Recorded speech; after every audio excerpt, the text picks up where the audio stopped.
Hey guys, welcome back to the doremicom channel. You are about to witness the first part of the Warmachine tutorial. Before we go too far in, it's important to kind of know a little bit about how the game is played.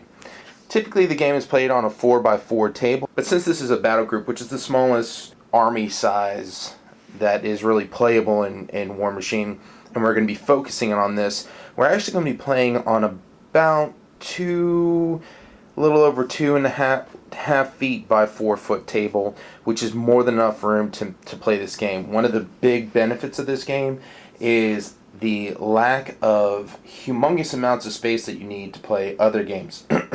You guys know what those games are. So let's take a look at the forces that will be facing off in this tutorial.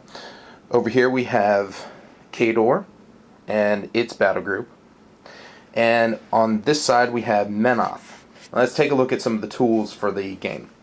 First off, there are three templates that are used in the game. They can be purchased outside of the battle group, but they all come as one.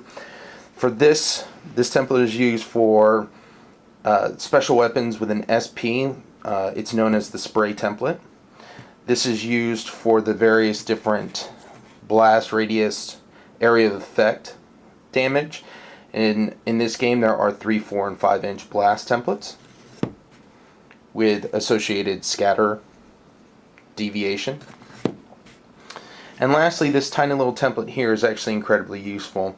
It's used to determine whether or not a model is in cover or if it can be engaged in close combat.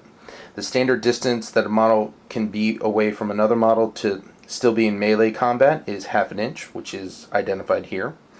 If it has a reach weapon, it can be 2 inches away, identified by this slot. This 1 inch template is used to measure the distance between a model and a piece of terrain or another model to determine if it has cover. Another piece of this game are the cards. The cards are effectively stats that you can keep track of. I highly recommend that you get plastic covers for each one of the cards. The reason is that a lot of the pieces of information, like keeping track of health, can be used by utilizing a dry erase marker and marking off the boxes. What's important to remember too is that when you do get protector sleeves for your cards, make sure that they're clear on both sides, because there's information on the back of the card as well. Most warcasters will come with 2 cards.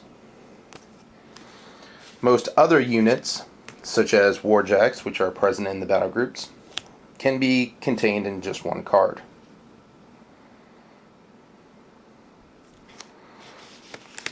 So before we start rolling to see who starts first, let's take a look at some of the stats on the card.